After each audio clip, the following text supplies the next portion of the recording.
SER Podcast. Hola, soy Javier Ruiz y esto es Hora 25 de los negocios. Hoy pasamos revista al ferrocarril, a la infraestructura, a la alta velocidad.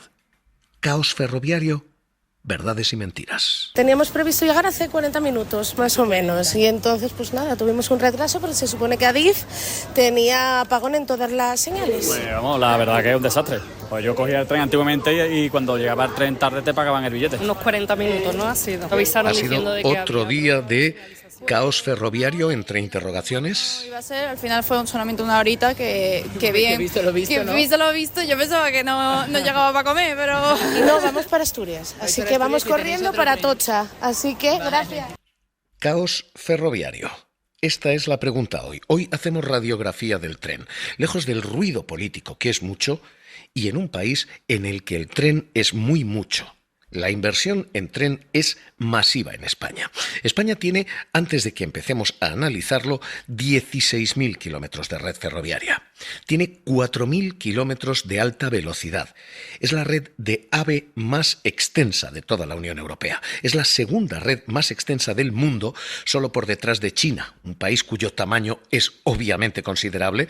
Su red allí son 40.000. España tiene 4.000 kilómetros de alta velocidad. Estamos por encima de Japón, 4.000 aquí, Japón tiene 3.000. Estamos por encima de Francia, 4.000 aquí, Francia tiene 2.700. Así que hay una red de ferrocarril masiva y una apuesta por el tren que data de los años 80 y 90. Les comunicamos que el tren llegará a su destino con 6 minutos de retraso. Cuando se anunciaba así. Suave llega con más de 5 minutos de retraso, le devolvemos el importe total de su billete. Aunque dudamos mucho que se vaya a llevar esta alegría. Así que hoy vamos a hacer balance de si este discurso del caos es cierto o no. Como rápido spoiler, ha sido más cierto este verano. No me vuelvo a montar en un tren, por supuesto, después de estar 13 horas sin luz, sin aire acondicionado, los cuartos de baño no funcionaban. Realmente nos quedamos un buen rato. Mira qué mala suerte. Y es algo menos cierto el resto del año. Porque lo que ha pasado este verano es esto que están escuchando. Ha habido un factor y ese factor se llama fuego. Al 3 al Delta 3 y dile que venga para aquí con la máquina. Aquí están igual. Este verano ha sido efectivamente caótico en vías de tren porque hemos tenido antes grandes lluvias y luego grandes incendios. Vamos a seguir aguantando. De las horas críticas llevamos 1:03. Así que vamos a despejar primero qué ha pasado este verano, porque este verano sí hemos tenido caos ferroviario. Edu Hernández, ¿qué tal? Muy buenas noches. ¿Qué tal, Javier? Buenas noches. Porque este verano ha sido complicado y hay un factor fuego. Sí, hoy en la comparecencia del ministro en el Congreso de los Diputados se ha hecho un balance de las incidencias que han afectado a la red ferroviaria este verano y la clave, como decimos, ha estado en los incendios. El verano de 2024, en ese verano, el 7% de las incidencias fueron ajenas tanto al material rodante como a la infraestructura. Ahí entran incendios, arrollamientos, lluvias, cortes de cable. Este año se ha multiplicado casi por 4 esa cifra, un 23% de incidencias ajenas a la infraestructura. El verano pasado hubo 25 trenes que sufrieron un incendio al margen de las vías, afectando a 18.000 viajeros, pues este año esa cifra alcanza los 486 trenes y 130.000 viajeros. Es un 622% más. Esto es lo que ha pasado este verano. Y a partir de aquí, el debate es otro. El debate y el estado de la cuestión se puede resumir en no, esto no es un desastre, y no, esta tampoco es la mejor red del planeta y esto es todo perfecto. Entre el negro y el rosa de color de algodón de azúcar hay probablemente varios barómetros para medir. Empecemos con el fundamental, puntualidad. 2 de cada 3 trenes en España llegan puntuales. 2 de cada 3. 1 de cada 3, efectivamente sigue llegando tarde. Barómetro del caos, juzguen ustedes. El 68% de los trenes llegan en hora y el que llega tarde, el 32% que nos falta... Nos hemos venido a Atocha y cuando hemos llegado a Atocha nos han dicho que no salía ningún tren ni para adelante ni para atrás y que no entraba ningún tren. Nada de información. Hemos llegado aquí a la estación y no sabíamos nada, entonces ha sido un poco difícil y un poco el caos saber lo que estaba pasando, la información de si nuestro tren salía o no. Inicialmente hasta las 9:30 y seguimos acá. Así que 2 de cada 3 trenes, 2 de cada 3 llegan puntuales. Hemos llegado aquí a la estación y no sabíamos nada, entonces ha sido un poco difícil y un poco el caos. ¿Dónde está el umbral del caos? Pues si es de más de una hora de retraso, ese umbral del caos se puede decir que es la excepción. El 2% del tráfico tiene retrasos de más de una hora. Si uno se pone más exigente, pues 1 de cada 3 trenes con retraso probablemente es una cifra intolerable.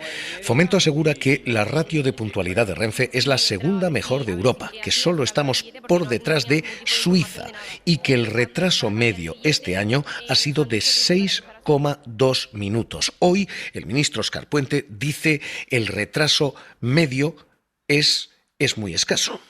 Les diría que el retraso medio por total de trenes en nuestro país este año ha sido de 6,2 minutos, del total. De entre los trenes que han sufrido retraso, el retraso medio es de 16,1 minutos. Pero claro, estos son medias.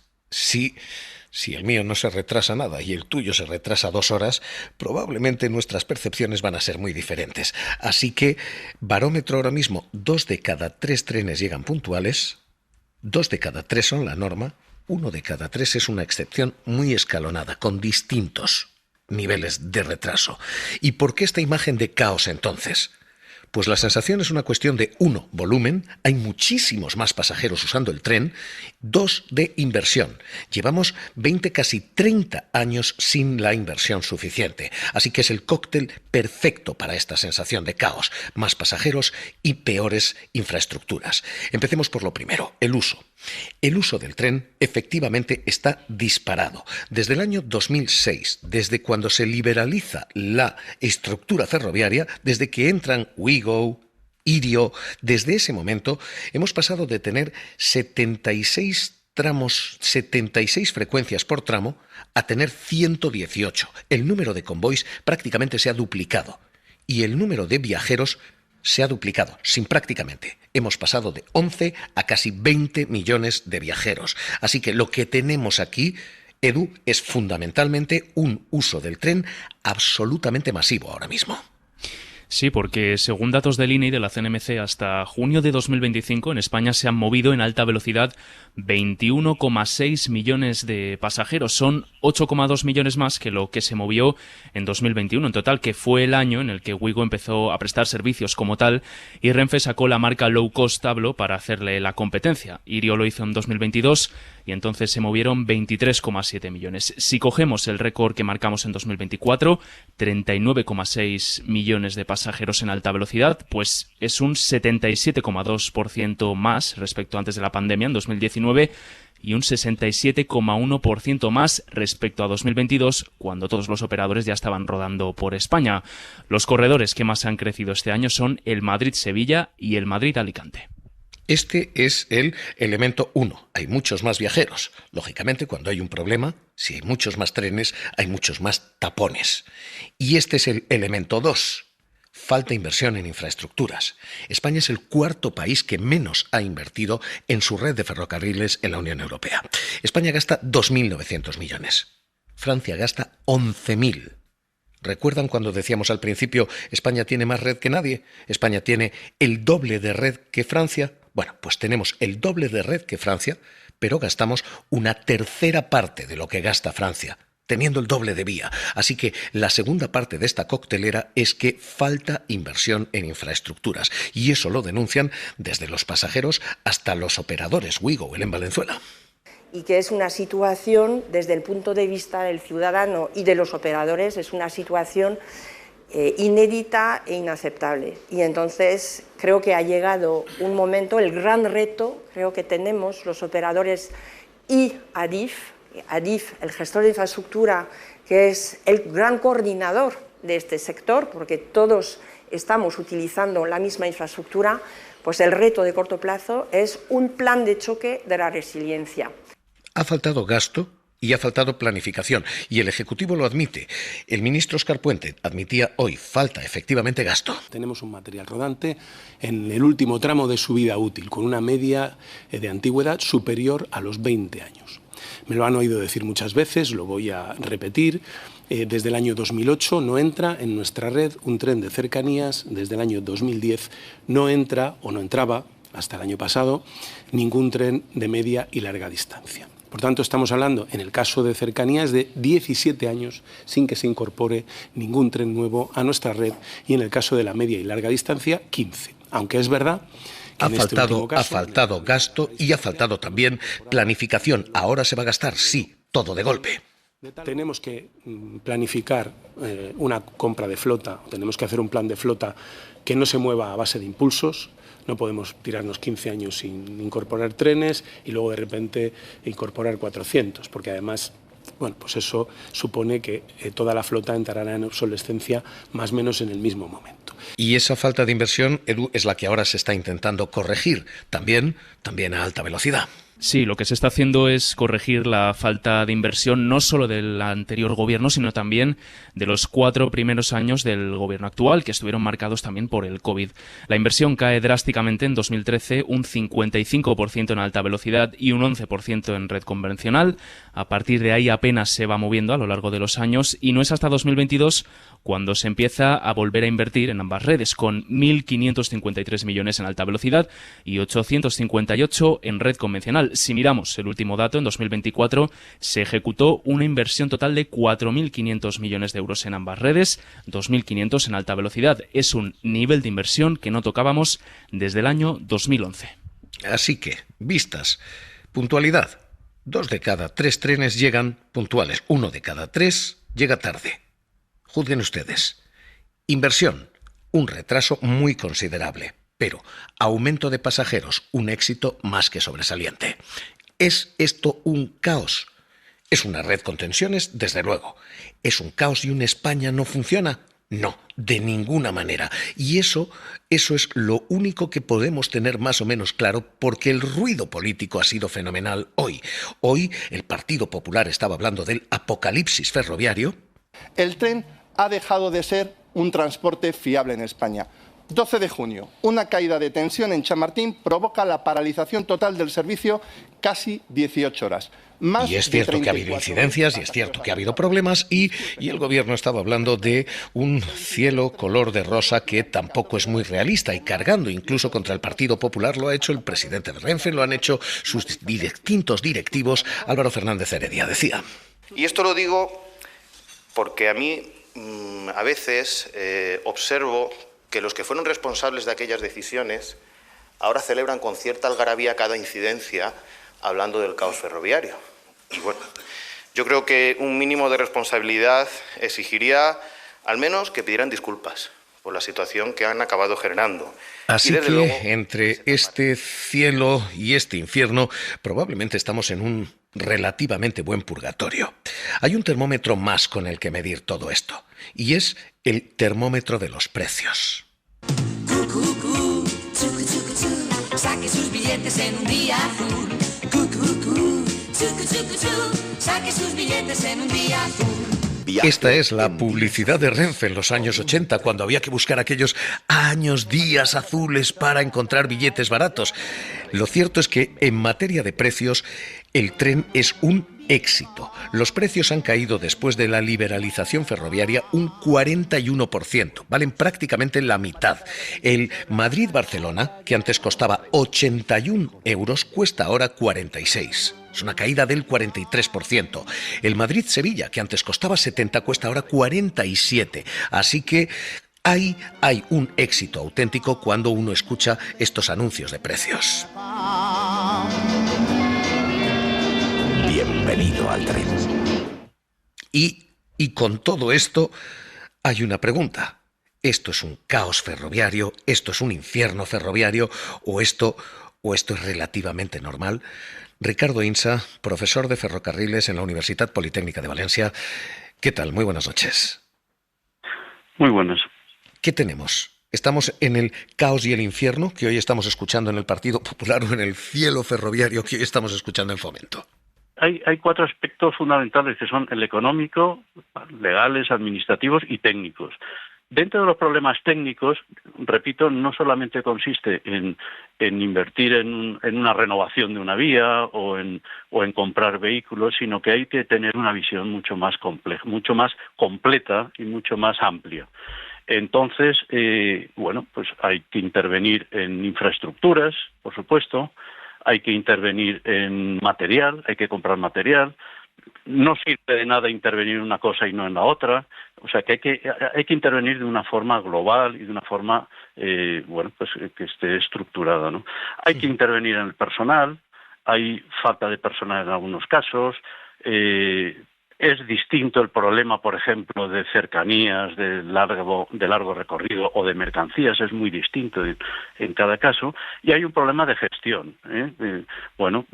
Hay que dedicarse mucho, hay que dedicar mucho tiempo y hay que contar con personas que se conozcan un poco el asunto, porque esto al final funciona de una manera empresarial. El futuro que viene es todavía más complicado. Hoy hemos escuchado al Ejecutivo hacer planes y lo que se dice es hay una cierta curva, se compra nuevo material, ese material da problemas inicialmente, luego se normaliza. Óscar Puente decía esto. Que el material ferroviario tiene una curva de incidencias muy definida. Es una curva en forma de V, con una parte inferior muy plana durante mucho tiempo. Cuando el material es muy nuevo, tiene muchas incidencias. Después entra en una fase, digamos, de valle en el que las incidencias prácticamente son muy pocas. Y en sus últimos años de vida vuelve a crecer. Nosotros, el año que viene, y me temo que los 2 siguientes, vamos a encontrarnos en las 2 partes de la curva, con un material nuevo que algún problema dará, pecados de juventud, y con un material en sus últimos años de vida. Profesor, ¿vienen años complicados todavía? Bueno, esto es lo que se ha comentado ahora, es lo que conocemos nosotros como la bañera, ¿no? Es una zona inicial donde hay unos fallos de juventud, luego una estabilidad y luego vuelve a crecer al final. Vamos a ver, esto se utilizaba hace años y está bien porque es muy gráfico y explica muy bien. Pero yo le pongo un ejemplo. ¿Usted haría esto con un paracaídas?